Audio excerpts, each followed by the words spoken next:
Sin haberme dado cuenta, sin haberlo planeado, yo había ofendido algo muy sagrado para él. No sé por qué ese asunto para mí tan sin importancia para mí, había tenido un efecto pero tan grande en su vida. Y yo lo había ofendido sin saberlo. Y esto había terminado, por lo menos parcialmente, nuestra amistad. Me doy cuenta que todos ofendemos a otros sin darnos cuenta. ¿Verdad que sí? Y a veces dándonos cuenta también, pero muchas veces sin darnos cuenta ofendemos personas y muchas veces ofendemos cosas muy importantes de la gente sin darnos cuenta. ¿Alguna vez usted se ha sentido ofendido por alguien que dijo algo, hizo una broma o habló mal de algo que para usted es ciertamente muy importante? Tal vez la persona no sabe que para usted la manera como se cocinan los frijoles en casa es la cosa más sagrada del mundo, pero esa persona hizo una broma acerca de eso y usted de repente se siente ofendido porque eso era muy importante para usted. Y dice uno, ¿cómo es posible que esta persona, siendo mi amigo o siendo mi familiar, pueda hablar de esta manera acerca de algo que es tan importante para mí? A veces la gente no se da cuenta que lo está diciendo, a veces sí se dan cuenta y dicen, pues, ¿por qué es un problema tan grande para ti? Realmente no lo es. Nos ocurre a todos en muchas ocasiones. A veces somos nosotros los que ofendemos a las personas sin darnos cuenta, y a veces alguien nos ofende a nosotros en algo muy importante en nuestra vida, y a veces la gente ni siquiera se da cuenta. Y ocurre en todas partes, ¿no es cierto? Los matrimonios constantemente estamos descubriendo que hay cosas que son importantes para nuestra pareja que para nosotros no lo son.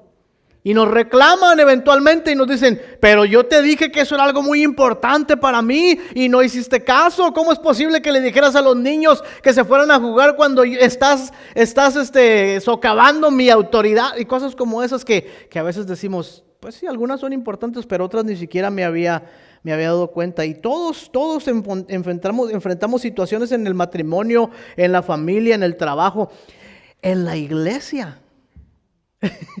Donde la gente dice y hace cosas que lo dejan a uno rascándose la cabeza diciendo, oye, espérate, ¿pero qué no somos cristianos aquí? ¿Qué no ese hermano dice que es un líder de la iglesia? ¿Qué no fue el pastor el que dijo eso el otro día? ¿Cómo es posible que estas cosas se den entre nosotros? ¿Qué hacemos cuando alguien nos ofende en algo importante como eso? ¿Cómo reaccionamos cómo respondemos en lugar de reaccionar? ¿Cómo respondemos cuando entre nosotros, en la familia, en la iglesia, en el matrimonio, existen situaciones que nos hacen dudar de la madurez de otras personas? O vemos personas involucradas en cosas que según nuestra opinión son cosas que no debieran ser parte de nuestra vida, ¿no es cierto? O vemos a gente jugando con algo que nos parece a nosotros muy, muy importante o a veces muy sagrado. ¿Cómo respondemos a eso? Vamos a tratar de descubrir eso hoy en la Escritura y para eso les invito a que busquen en sus Biblias. Ya casi vamos a terminar la carta de San Pablo a los Romanos. Estamos en el capítulo 14 y una porción del capítulo 15. Y hoy vamos a hablar acerca de eso porque Pablo va a tratar ese asunto entre la iglesia de Roma. Va a hablar acerca de estas cosas donde la gente se siente ofendida por cosas que les parecen muy importantes, mientras que otro grupo dice, realmente no son tan importantes. Y a ver si nos podemos imaginar algo distinto en nuestras relaciones. Imaginen ustedes una iglesia, una familia que aprende no solamente a tolerar las ofensas o a tolerar cuando alguien dice algo indebido, sino a madurar juntos cuando estas cosas ocurren entre nosotros. Que es, creo que la meta que debiéramos tener los creyentes es madurar cuando las cosas no ocurren de la manera como esperábamos. ¿Ya están conmigo? En Romanos capítulo 14 voy a empezar con los primeros versículos. No vamos a leerlo, este sermón va del 14 hasta el 15, ¿qué será? El 15:6 más o menos, pero vamos a leer solamente unas porciones. Fíjense cómo empieza diciendo el apóstol San Pablo, Dice, reciban al débil en la fe, pero no para contender sobre opiniones, porque uno cree que ha de comer de todo, otro que es débil come legumbres, el que come no juzgue al que no come, y el que no come no menosprecie al que come, porque Dios le ha recibido, ¿sí? Dice, ¿tú quién eres que juzgas al criado ajeno? Para su propio Señor está en pie o cae, pero estará firme porque poderoso es el Señor para hacerle estar firme. Uno hace diferencia entre día y día, otro juzga iguales todos los días. Cada uno esté convencido en su propia mente, dice el apóstol San Pablo. Dice, el que hace caso del día, lo hace caso para el Señor, y el que no hace caso del día, para el Señor no lo hace. Y luego más adelante dice, el que come para el Señor come, y el que no come para el Señor no come, pero da gracias a Dios. Y el que no come para el Señor come y también da gracias a Dios. Versículos 7 y 8 dice, porque ninguno de nosotros vive para sí y ninguno muere para sí. Pues si vivimos, para el Señor vivimos, y si morimos, para el Señor morimos. Así pues, sea que vivamos o que muramos, del Señor somos, porque Cristo para esto murió y resucitó y volvió a vivir, para ser Señor así de los muertos como de los que viven. Inmediatamente resaltan estas dos palabras o estos dos campamentos donde el apóstol Pablo pone diferentes personas. A unos los llama los débiles y a otros los llama los fuertes. ¿A cuántos de ustedes les gustaría estar en el campamento de los débiles? No, a nadie, ¿verdad? Todos queremos estar en el campamento de los fuertes. Pareciera como que Pablo quiere trazar una línea entre dos y hay que definir bien en el contexto del pasaje lo que quiere decir Pablo cuando habla acerca de los débiles, quiénes son ellos, quiénes son los fuertes, porque el lenguaje es algo increíble y el lenguaje puede hacernos, puede abrirnos el entendimiento, pero también puede entenebrecer nuestro entendimiento. Pablo está tratando de decir algo muy particular cuando habla de los débiles y habla de los fuertes. Ahora, si usted y yo lo leemos sin ningún cuidado y sin ponerle atención a las palabras más que interpretarlas de la manera como estamos acostumbrados a interpretarlas, alguien pudiera decir que los débiles son aquellas personas que no tienen suficiente fuerza para hacer algo, ¿no? Uno lee un débil y dice, un débil es una persona que no tiene la fuerza para hacer algo. Pero como hablamos de las cosas espirituales, un débil debe ser una persona que no tiene la fuerza espiritual para hacer las cosas correctas, ¿no? He escuchado a personas decir que los débiles son cristianos que viven una vida de pecado y que no pueden luchar con el pecado porque son muy débiles y hay que soportarles en todo porque son débiles para el pecado y nunca van a poder vencer el pecado. Suena bien, como una buena excusa, ¿no? Si alguien interpreta la palabra débil de esta manera, puede encontrar en este pasaje una buena razón para vivir de la manera como quiere y decir, pues es que aquí dice que los débiles hay que soportarnos porque somos débiles, ¿no es cierto?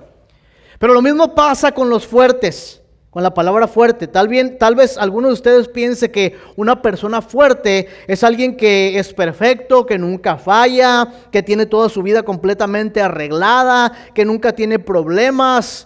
Y si yo me considero en esa categoría de los fuertes, tal vez voy a utilizar este pasaje de una manera que me conviene a mí.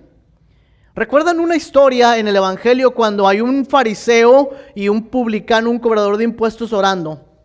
Y el publicano decía, Señor, te doy gracias porque no soy como este publicano pecador que está aquí. Yo vengo a misa todo el tiempo, acudo al templo, yo doy mis diezmos, yo me porto bien, no fumo, no tomo, no digo groserías, pero este que está acá es de lo peor. Y entonces el fariseo se consideraba a sí mismo como una persona fuerte, y cuando malinterpretamos esto de ser fuerte, podemos utilizar ciertos estándares para medir nuestra propia vida y decir, bueno, yo soy una persona muy correcta, yo nunca me porto mal. A mí qué me tiene que decir el pastor o la iglesia o incluso Dios cuando yo obedezco en todo lo que puedo, ¿no es cierto? ¿Sí se dan cuenta cuál es el problema con esto? El problema es la conveniencia. El problema es que si yo comprendo a los débiles y a los fuertes en estos términos, entonces es fácil situarme en una categoría cuando me conviene a mí. Es conveniente ser débil cuando yo digo, es que un débil es una persona que no puede luchar con el pecado, es una persona que no puede hacer las cosas bien, entonces yo soy débil, y ahí la Biblia dice que reciban al débil en la fe. Así es que todos ustedes me van a tener que soportar en mis debilidades porque al final de cuentas es conveniente para mí, ¿no?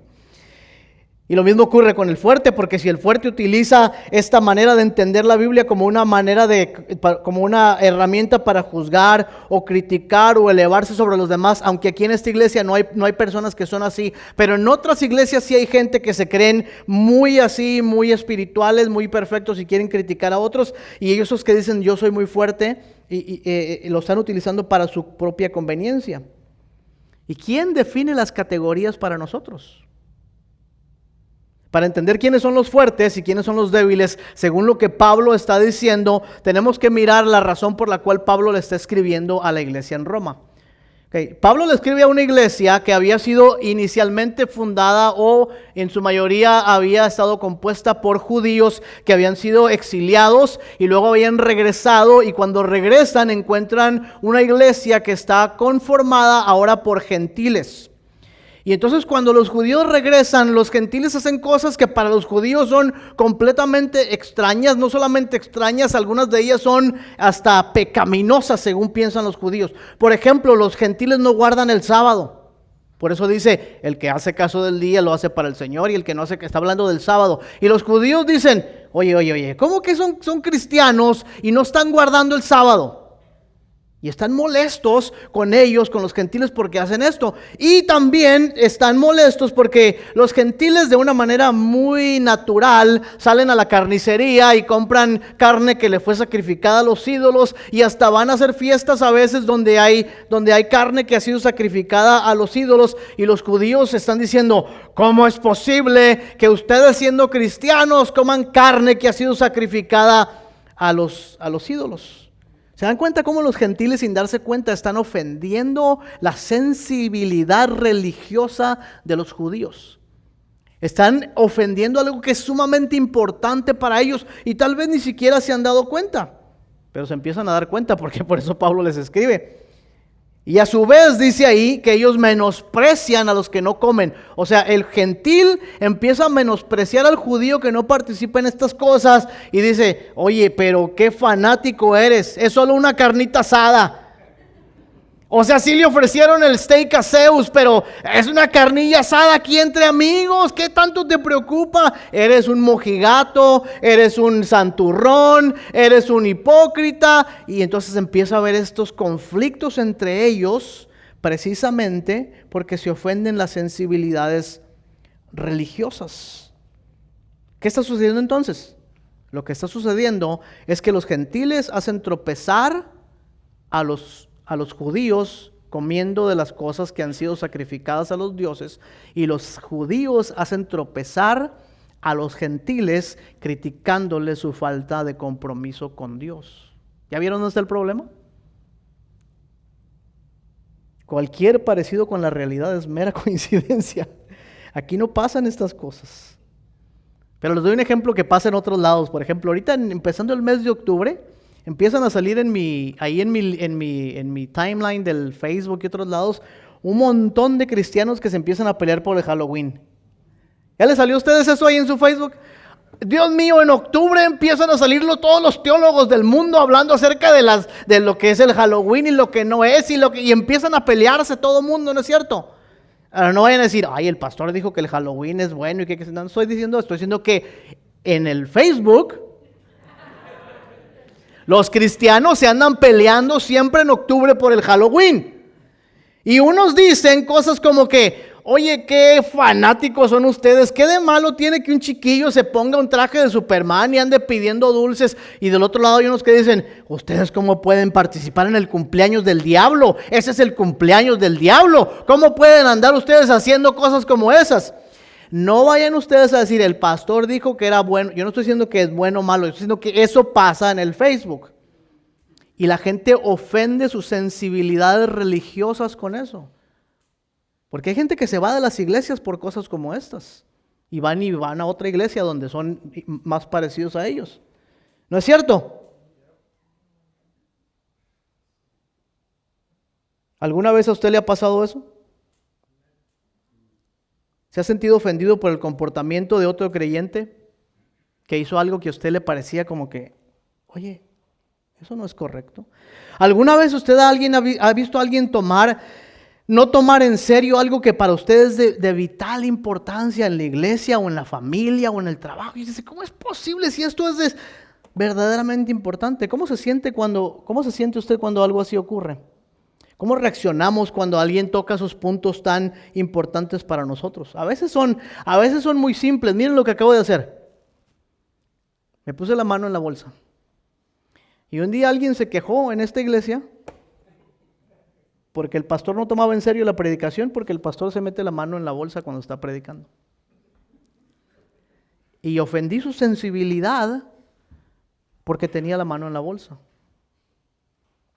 Increíble, ¿no es cierto? Cómo hay ciertas cosas que uno dice, no es tan importante. Y algunos de ustedes están diciendo, sí, es importante, pastor, no te deberías poner la mano en la bolsa. ¿Qué es eso? Esa es gente del mundo que se mete la mano en la bolsa. Y hay otras cosas que son más importantes, ¿no es cierto? Hay gente que se ha ido de nuestra iglesia porque repetimos el credo de los apóstoles. Y dijeron, es que el pastor se está haciendo de otra religión ya, y que no sé qué, y que no sé cuánto, y se fueron. ¿Cómo las personas perciben las cosas? Y cómo les afectan estas cosas es un misterio, ¿ok? Fíjense, es un misterio cómo la gente se siente ofendida por ciertas cosas. Por eso se queda uno rascando la cabeza y dice, oye, ¿cómo que se ofendió si yo no dije nada malo, yo no hice nada malo y de repente ya me están diciendo que soy esto y que soy lo otro, que yo no creo en la Biblia? Que yo no creo que la Biblia es verdad y que la Biblia es inspirada por Dios. ¿De dónde salió todo eso? Pues es que dijiste que el diluvio no fue universal. Y por esa razón ya no crees en la Biblia. Entonces no sabemos el impacto que tienen ciertas cosas que hacemos y ciertas cosas que decimos, pero cuando alguien toma a la ligera lo que nosotros consideramos sagrado o importante, o cuando somos juzgados por algo que nos parece una simpleza, se puede crear un problema muy grande entre las personas y hasta romper una relación. ¿Sí? Eso ocurre en muchas ocasiones. Para contarles otra tragedia en mi vida, cuando el que en aquel entonces era novio de mi hija y mi hija estaban comprometidos y decidieron juntarse y tener relaciones antes de estar casados, y ella terminó embarazada de esta relación. ¿Algunos de ustedes recuerdan todavía esos momentos difíciles para nuestra iglesia? Un amigo muy querido, muy querido mío, vino y me dijo, te quiero mucho, pero yo no puedo quedarme en esta iglesia. Le dije, ¿por qué? Me dijo, por ese pecado que acaba de pasar. ¿Cómo puedo evitar yo que se ofendiera por eso? ¿Qué puedo decirle para convencerlo de algo completamente diferente? El problema que Pablo está tratando, así como los problemas que usted y yo tratamos cuando estas cosas ocurren, no tienen una solución práctica ni simple. Seguramente ustedes ya se dieron cuenta en su propia vida que este tipo de situaciones no tienen una respuesta simple. No hay un 2, 3 para solucionar esos conflictos. No hay 7 pasos para llegar a la plenitud y la restauración. No existe nada como eso, ¿no es cierto? Es más, de hecho, lo único que yo he encontrado que realmente puede cambiar una situación así, y lo he visto muchas veces, por ejemplo, cuando los matrimonios están a punto del divorcio. Y he aconsejado a un montón de parejas que se están divorciando, y muchas veces la única cosa que salva un matrimonio que se está divorciando es cuando les digo a veces, ¿ya pensaron en sus hijos? El daño que les van a hacer. Y a veces eso hace un cambio en la gente y dice, ok, vamos a tratar por amor a los hijos. Y entonces lo que ha pasado es que encontraron algo superior a ellos mismos. Encontraron algo más grande que ellos mismos y dijeron, porque esto es más grande que el problema que estamos pasando, entonces vamos nosotros a mirar lo que es más grande y ahí nos vamos a enfocar. Entonces Pablo tiene que encontrar algo que es más grande, más valioso, más sagrado, más poderoso, para que los judíos y los gentiles puedan poner a un lado sus diferencias y decir, vamos a caminar juntos porque esto que estamos viendo es más importante que esto que estamos sintiendo. Gracias. Un amén por ahí surgió. Qué bien, qué bien. 2, ya. ¿Quiénes son los débiles y quiénes son los fuertes? ¿Y qué puede ser más sagrado que lo que ellos consideran sagrado? Antes que lleguemos ahí, quiero que se den cuenta de una frase que aparece en el versículo 1 del capítulo 14. Dice, recibid al débil por la fe. Lean conmigo lo siguiente. Pero no para contender sobre... ¿Sobre qué? ¿Sobre qué? ¿El sábado es una opinión? ¿Lo sacrificado de los ídolos es una opinión? ¿Que no son parte de del fundamento de la ley de Dios? Y dice Pablo, reciban al débil en la fe, que son todos ellos, pero no para contender sobre qué. Me parece increíble que Pablo diga opiniones. ¿Cómo salta Pablo, que es un judío de primera clase, de pedigrí, de cepa, como él mismo se dice, ¿verdad? Judío, de la tribu de Benjamín, dice en Filipenses, dice, si alguien se jacta de ser judío, yo soy más. Dice, yo soy judío de primera clase, yo soy de la tribu de Benjamín. ¿Saben quién es la tribu de Benjamín? La tribu de Benjamín es la única tribu que no le dio la espalda al rey David cuando el rey David fue coronado rey de Israel. Y lo que Pablo está diciendo en otro pasaje dice, si ustedes quieren hablar de los judíos, yo soy judío de primera clase y no traidor como ustedes que no apoyaron al rey David. ¿Y cómo pasa un judío de primera clase que dice, en cuanto a la ley, irreprochable, fariseo de fariseos? ¿Cómo pasa este hombre o cómo salta de ver el sábado y otras cuestiones de la religión judía y decir que estas son opiniones? Pablo debió haber encontrado algo mucho más grande que lo que él había encontrado en toda su vida para llamar a este tipo de cosas opiniones, pero no tenemos que adivinar. No tenemos que adivinar lo que Pablo encontró. Más bien tendríamos que decir lo que encontró a Pablo. Porque lo que encontró a Pablo fue el mismo Jesucristo en el camino a Damasco cuando él iba persiguiendo a los cristianos. Y se encontró con el mismo Señor Jesús. Y el mismo Señor Jesús sobrepasa cualquier otra cosa que hayamos encontrado en nuestra vida. Ahí se perdieron la oportunidad para un fuerte amén. Sí, lo que Pablo encontró, más bien lo que fue encontrado por Pablo, supersedes, ¿cómo se dice eso en español? A ver, ayúdenme. Overrides, sobrepasa todo lo que Pablo hasta ese momento había encontrado en su vida. Todo lo que le parecía sagrado, todo lo que le parecía importante, todo lo que le parecía digno de perseguir. En el momento que Pablo se encuentra con Jesucristo, dice, opiniones, Cristo es lo más importante.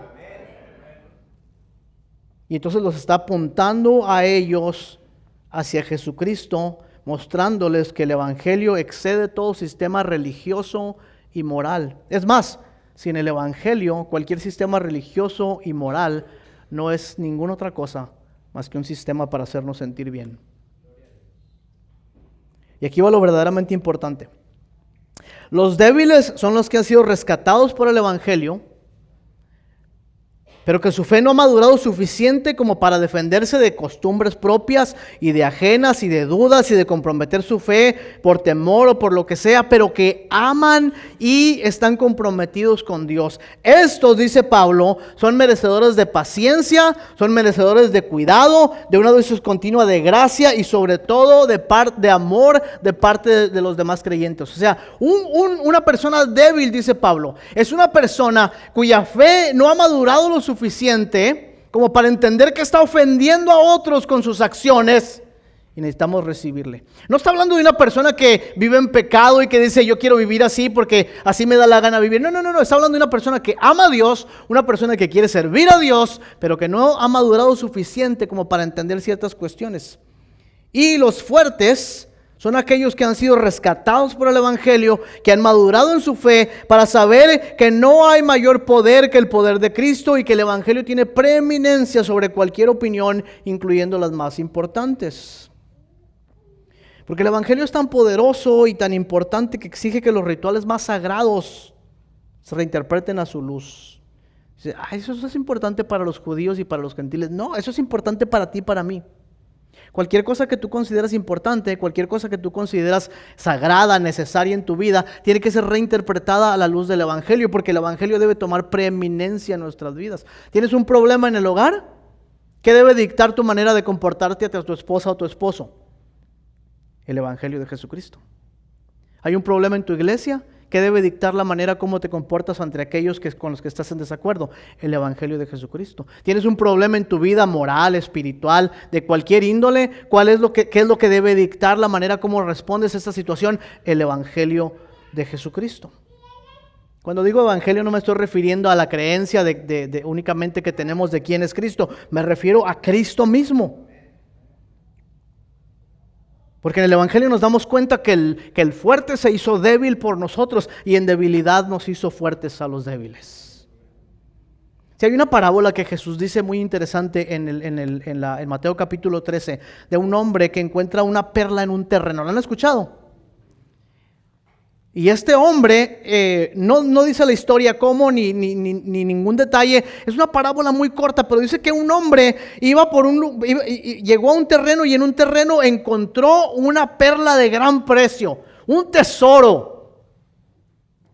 Y Jesucristo cuenta la parábola y dice, y este hombre fue y vendió todo lo que tenía y regresó a comprar el terreno. Muy inteligente el hombre.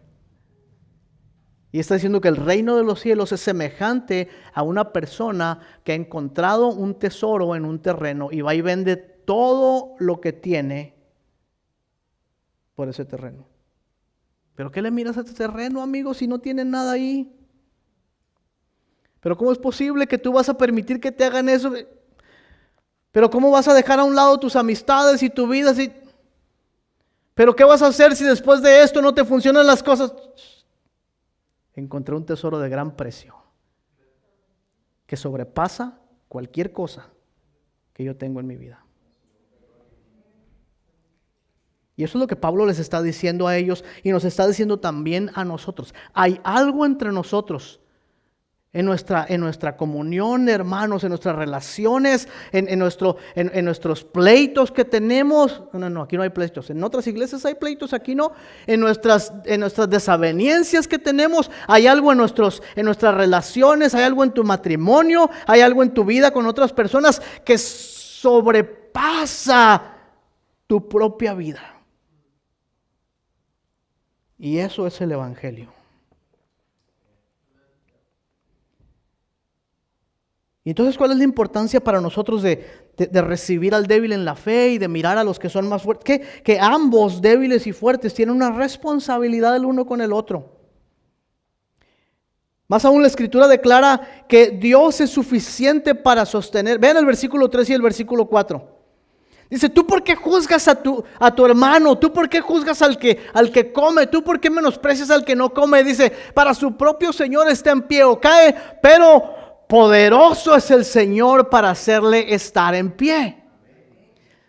Sí, que está diciendo entonces que sí tenemos una responsabilidad, que sí debemos ser cuidadosos cómo vivimos ante la iglesia y ante otros, que sí debemos poner atención a todas estas cosas, pero que Dios es suficiente para sostener al débil y al fuerte, que Dios es poderoso para salvar, que Dios es poderoso para perdonar, que Dios es bueno con cada uno de nosotros y cuando nos entregamos a Él, Él es suficiente para nuestras vidas.